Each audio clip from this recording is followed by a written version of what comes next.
आज आपण बघणार आहोत स्वातंत्र्य चळवळीतील महाराष्ट्राचे योगदान 1818 ते 1885. रामोशी कोळी भिल्ल यांचा उठाव. उमाजी नाईक यांचा उठाव. रामोशी स्वतःला रामवंशी समजत. शरीराने बळकट, उंचे पुरे, बांधे सूद व राकट. निजामाच्या प्रदेशातील शोरापूरच्या राजास ते आपला प्रमुख मानत असत आणि आपल्या नावापुढे नाईक अशी संज्ञा लावत असत.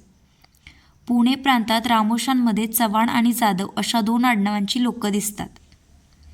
रामोशी लोक शेती, पशुपालन, किल्ल्यांचा बंदोबस्त आणि मोठ्या वाड्यांवर पहारेकरी इत्यादी कामे करत. किल्ल्याच्या रक्षणाच्या बदल्यात ठराविक गावात महसूल गोळा करण्याचा अधिकार त्यांना असे. मात्र इंग्रजांच्या राजवटीत त्यांना कामावरून कमी करण्यात आले. त्यांची इनामेही जप्त करण्यात आली. त्यामुळे हे लोक दरोडे घालू लागले. त्यामुळे ब्रिटिश कायदेव्यवस्था धोक्यात आली. उमाजी नाईक जन्म पुरंदरमधील भिवरी येथे 1791. पुरंदर जिल्ह्याच्या बंदोबस्ताचे काम. 1818 साली भोरजवळ विंग गावात दरोडा टाकत असताना उमाजी पकडला गेला. तुरुंगात शिक्षा भोगत असताना उमाजीने अक्षर ओळख करून घेतली. संतू नाईकच्या नेतृत्वाखाली भांबुर्ड्याचा लष्करी खजिना लुटला 1824 ते 25. पुढे उमाजीकडे रामोशांचे पुढारपण आले. अनेक दरोडे टाकले, वाटमाऱ्या केल्या. 1826 इंग्रजांनी उमाजी विरोधात पहिला जाहीरनामा काढला. 100 रुपयांचे बक्षीस जाहीर केले. लोक उमाजीच्या बाजूने असल्याने उमाजीला पकडण्यात अपयश आले. मोक्याच्या जागी चौक्या बसवल्या, घोडदळ तयार केले, पण उपयोग झाला नाही. इंग्रजांनी उमाजीला पकडून देणाऱ्यास अखेर असलेली बक्षिसांची रक्कम 1200 रुपये इतकी केली. उमाजीने स्वतःला राजे म्हणून घ्यायला सुरुवात केली. कुठल्याही डोंगर कपारीत तरबार भरत असते. गोरगरिबांना दक्षिणा देणे, दान देणे अशी तो मदत करत असते. पुण्याचा कलेक्टर एच डी रॉबर्टसन व उमाजी यांनी परस्परांविरोधात जाहीरनामे काढले. इंग्रजांनी उमाजीच्या बायको व मुलांना पकडून कैद केल्याने अखेर उमाजीने इंग्रजांपुढे शरणागती पत्करली.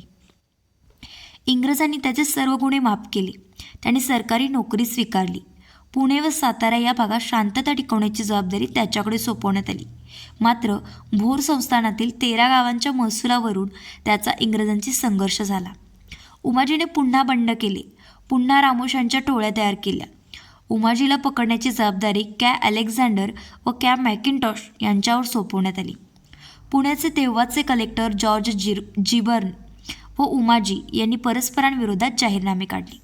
1831 जाहीरनामा काढून इनामाची रक्कम 10,000 रुपये व 400 बिघा जमीन एवढी केली.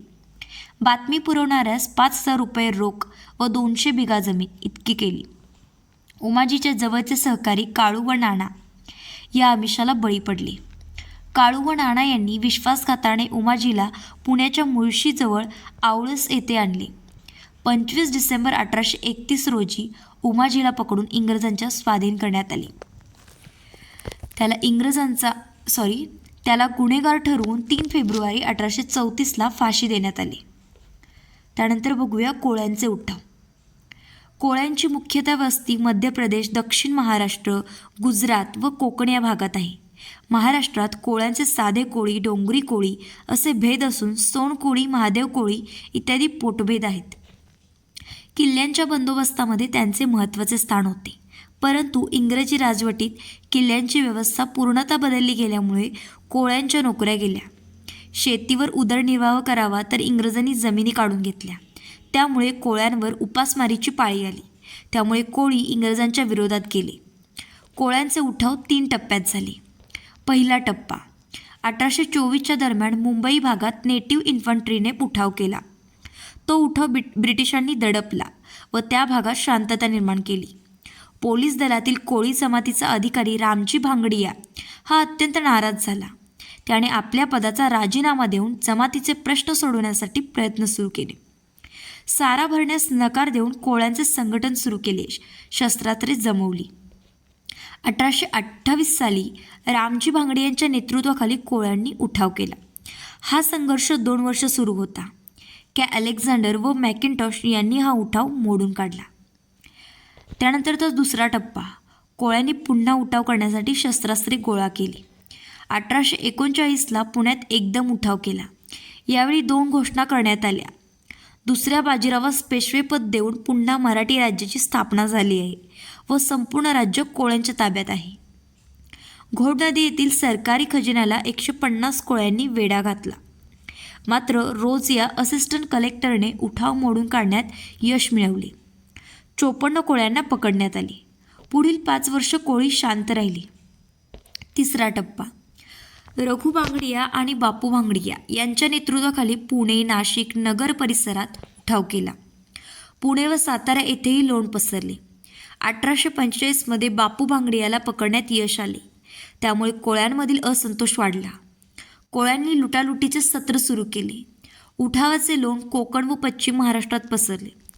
कॅच जेलने उठाव दडपण्यास सुरुवात केली. 1850पर्यंत कोळ्यांच्या उठावाचा कायमचा बंदोबस्त झाला. त्यानंतर आहेत भिल्लांचे उठाव. भिल्लांची वस्ती अरवली, विंद, सह्याद्री व सातपुडा पर्वतरांगांमध्ये. खानदेशामध्ये जास्त वस्ती आहे. शेती, पशुपालन, मासेमारी, शिकार हे त्यांच्या उपजीविकेचे साधन. बरडा, डाकची, माऊची, वसावा, तडवी इत्यादी त्यांच्या जाती आहेत. पेशवाईच्या अखेरच्या काळात खानदेशात माजलेल्या अराजकाचा फायदा घेत भिल्लांनी 1803मध्ये उठाव केला. पेंढारी लोकांचा पाठिंबा मिळाला. 1818मध्ये अजंठा, सातपाळा भागात उठाव झाले.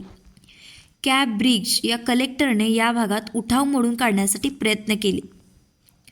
दडपशाही यशस्वी न झाल्यानंतर त्याने सौम्य धोरण स्वीकारत भिल्लांना पेन्शन देण्यास सुरुवात केली. शरण आलेल्या भिल्लांना माफी देण्यास सुरुवात केली. मात्र तरीही उठाव सुरूच राहिला. त्यामध्ये सातमाळच्या चिल नाईक याचा समावेश होता. त्याने इंग्रजांना हैराण करून सोडले. कॅप ब्रिग्जने त्याला पकडून फाशी दिली. 1822मध्ये पुन्हा हिरा नावाच्या भिल्लाच्या नेतृत्वाखाली उठाव झाले. 1822मध्ये हिरा आणि 1803मध्ये उठाव झाला, तो पहिला उठाव.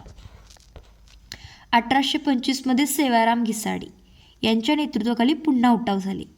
सेवाराम घिसाडे 1825. सेवारामच्या उठावास देशी संस्थानिक देशमुख यांचा पाठिंबा मिळत गेला. उठावाचे स्वरूप व्यापक बनले. लेफ्टनंट ऑट्रमने सेवारामला पकडले.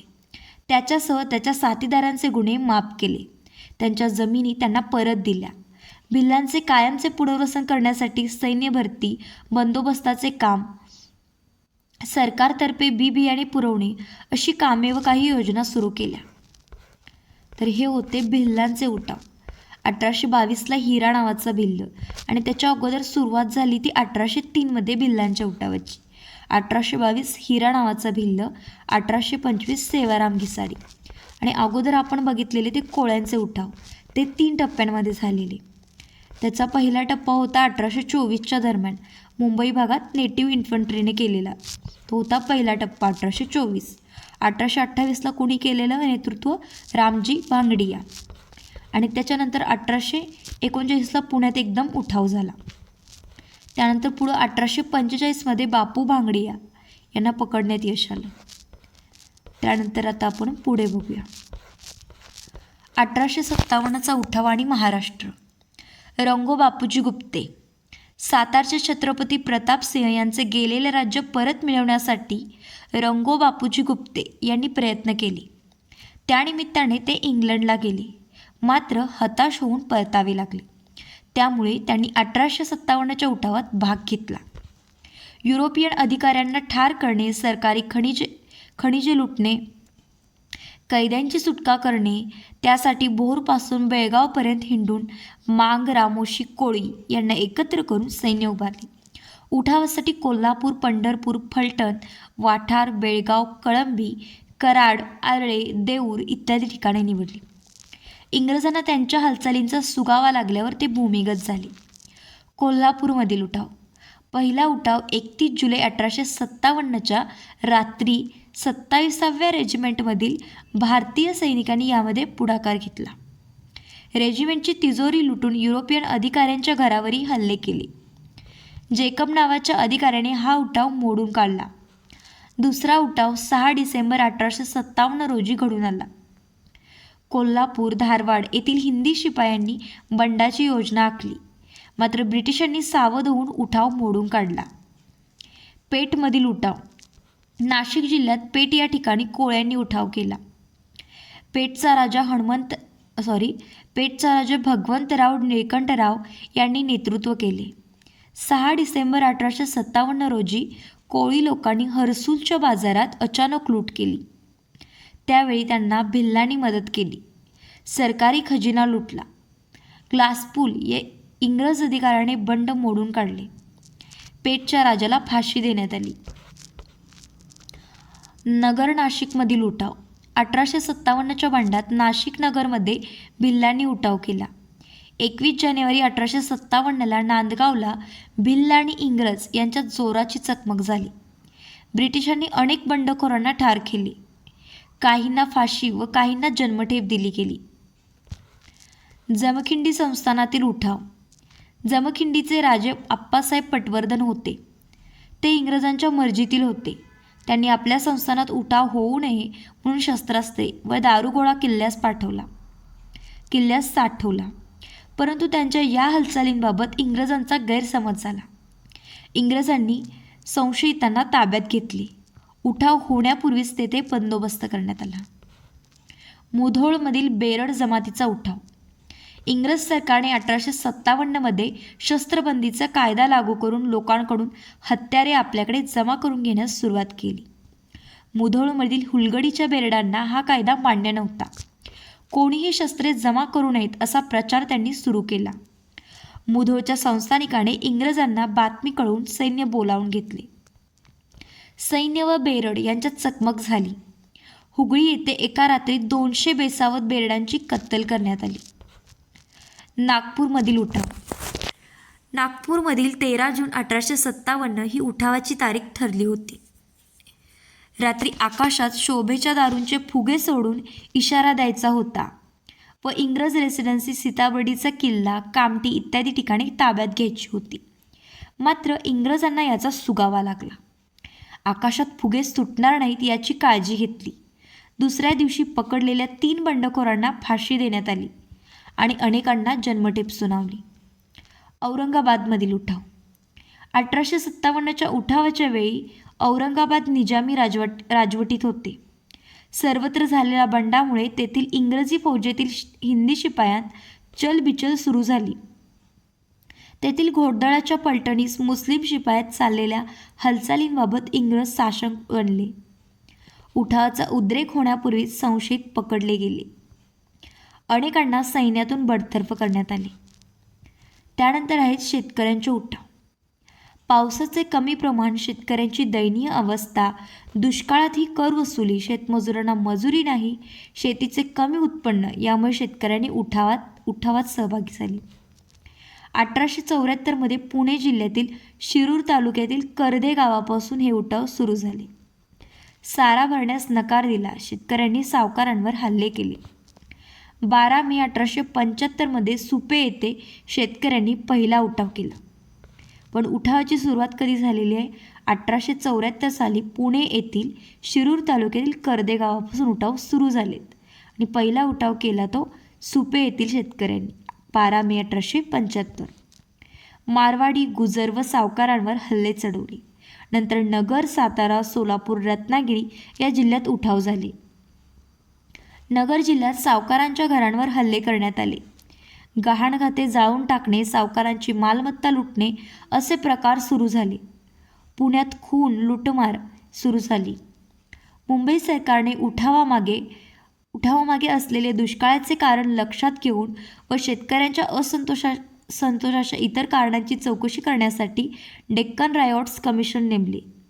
या कमिशनमध्ये 4 सदस्य होते. त्यांनी शेतकऱ्यांबाबत अदूरदर्शीपणा हे शेतकऱ्यांच्या असंतोषाचे कारण असल्याचे सांगितले.